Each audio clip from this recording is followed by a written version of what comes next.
Yan. Okay na. Wala namang ano. Salamat. Salamat. Yan guys, ito dumating na yung ating order. Yan. From DJI Service Center. Yan. Yung ating remote is nagka-problema last time kaya yan dumating na. So yan guys, yan So sana ito yung ating remote. So baka naman saktong-sakto yan. Buti na lang nagtanong tayo do sa ating binilhan at ano nga sabi, tumawag daw tayo do sa DJI Customer Service sa Makati. Makati pa yung ating pinadalhan nitong ating ito at yan nga dumating at atin na siyang i-unbox. At okay, let's go. Boom. Yan guys, atin na nga unboxing. Medyo maulan ngayon kaya basa yung pinakang pinaglagyan. Yan. So siguro ito may nilagay sa anong tawag sa ganito? Bubble wrap. Ano nga? Bubble wrap. Bubble wrap nga. Tama. Yan. From LBC din pala to. Pinadala din sa LBC. Kala ko JNT lang ang nagdala sa kanila. Yan. Taga-deliver JNT. Pero LBC din. O ari yung kahon nung pinaglagyan nung natin baka ito yung kahon nung pinaglagyan nung padala ko. Pinadala ko to sa LBC tapos sila sa JNT. Yan, baka kaya LBC yung pinaglagyan uli, binalik lang nila. Yan, sabi bago ang ibibigay sa atin at hindi daw naman sila nagre-repair, sabi doon sa nung last time na tinawagan ko. Yan, medyo magupit natin yung loob Yan, sana bago nga daw yan, naka-bubble wrap nga. Tapos sabi brand new daw yan. Ito yung information yan, tatakloban ko na lang. Yung information ng padala DJI. Tapos open na natin. Yung pinadala natin nakaganto rin. So sana gumana at maging walang problema.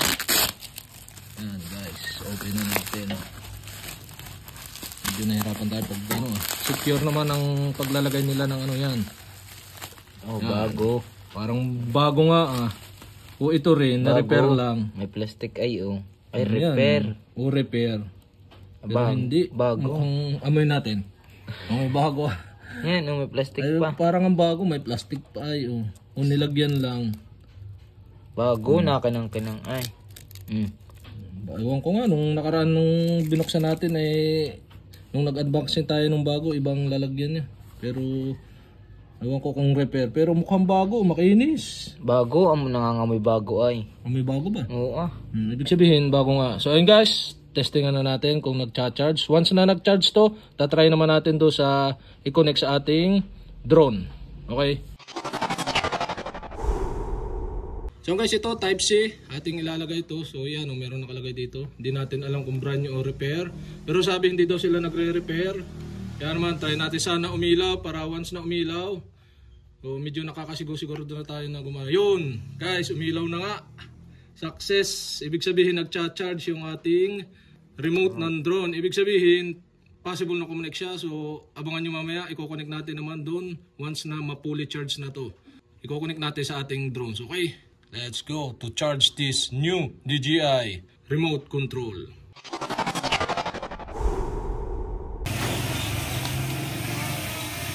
Ini sa akin. So ayun guys, natestingan na natin. Okay naman. Walang naging problema doon sa bagong remote natin yan. Yan guys, so try natin.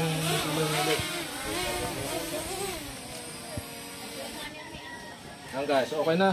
Wala naging problema. Salamat sa DJI.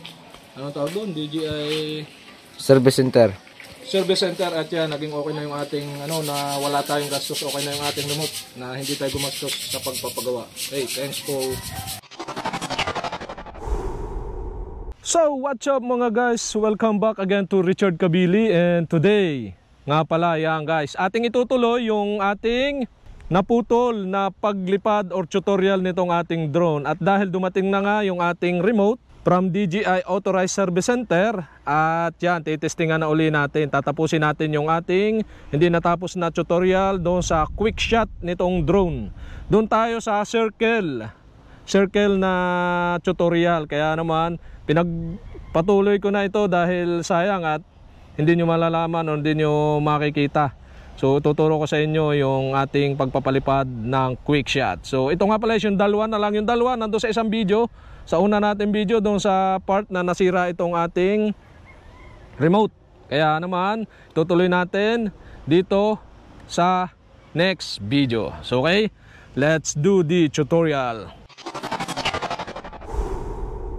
So ayun guys, yan na nga at ating itutuloy yung video na ating gagawin, yung video tutorial doon sa quick shot ng DJI drone.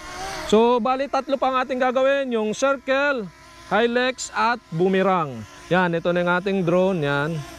Hop, ya. Yan, ito yung drone natin, yan. At atin naman ngayon titestingan yung pinakang circle. So ating ilalayo to. So yan, okay. Pindutin na natin yung circle. Yan, select natin. Tapos ilayo natin itong ano. Yan.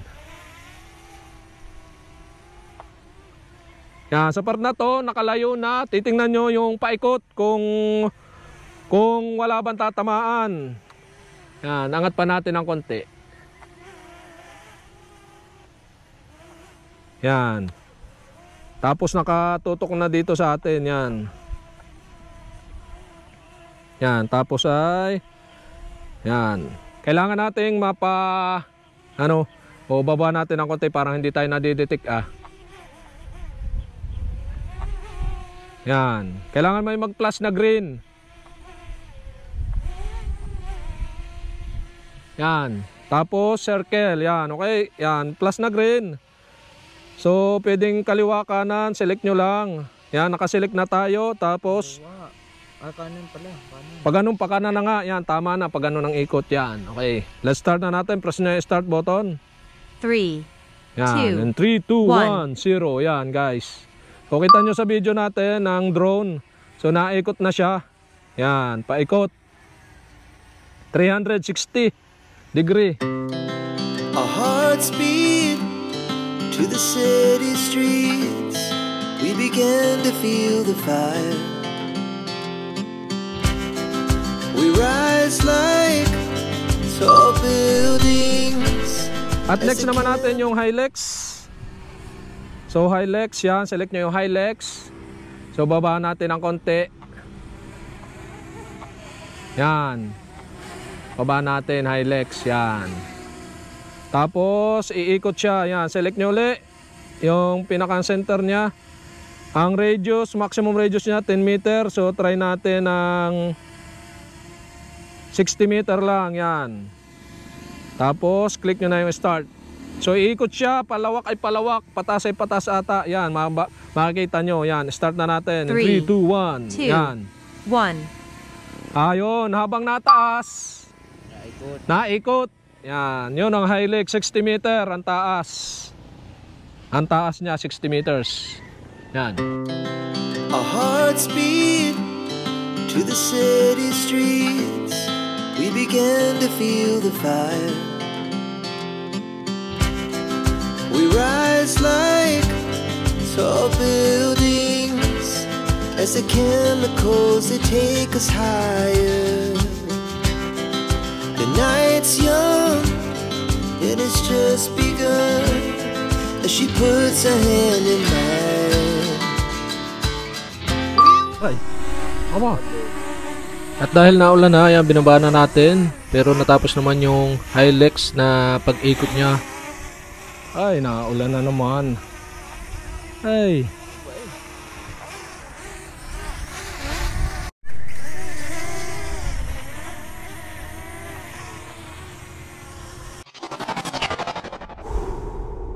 So ayan guys, yan ang atin ang tatapusin at naay naman talaga naulan na. Punta ulit kayo sa may quick shot at punta kayo sa may boomerang. Yan, boomerang naman. Yung mababa, pataas, pero naikot naman. Yan guys, start na natin. Naka-boomerang na, ito na yung ating ano. Tutok natin ulit sa atin. Tap nyo ulit yung plus para ma-detect yung pinaka-center. Then start. 3, 2, 1, go! Yan, naikot na oh. Yan guys, habang yan naikot, pataas ay pataas, palayo ay palayo. Yan, tapos babalik uli din mamaya pag ikot. Yan, babalik uli dito sa ating pwesto yan oh. Yun ang tinatawag na boomerang. Yan, dito na uli. Yan, boomerang, yan ang tawag guys. At yan, natapos na natin ang ating yan. Ganun nga pala ang technique para mabilis ma-off yung pinakang drone nyo. Ganun, kaya lang dapat hawakan yung maigi. Pag lumaspog ay automatic delikado. Pero mas safety na rin kung saan naman siya mag-o-off yan. Okay guys, salamat nga pala do sa DJI Service Center at napalitan itong ating remote. At yan, natuloy na ulit itong ating video. Kaya naman yan, nagpapasalamat tayo ng marami. Wala nga pala tayo nagastos, kundi yung 300 na padala natin doon. Tapos nung pinadala na sa atin, sila nang bahala doon. Wala nang kinuhang bayad. At yan, ito, yung remote natin is bago. Sabi bago daw, hindi sila nagre-repair. Tapos yung pinakang joystick niya, tsaka yung cord niya. So naisama kong padala pa roon, pero dapat, sabi daw kahit hindi naisama, para pagbira yun din ang gamit. Kaya naman, yan, at ayun, maraming salamat ulit sa DJI Authorized Service Center nasa Maynila. So dito pa ako sa Quezon, kaya pinadala ko. At ngayon na nga guys, hanggang dito na lang ang ating video. At sana may natutunan kayo at nalaman nyo rin kung paano ba ang proseso ng pagpapadala. Yan, may kahiwalay tayo dong video saka nung nasira. So okay, hanggang dito na lang, and thank you for watching and see you for my next vlog. Even when you feel low, you can still go. Even when you feel slow, you can still go. Even when there's no hope, you can still go. I never answer to no, man, I still go. Go, go.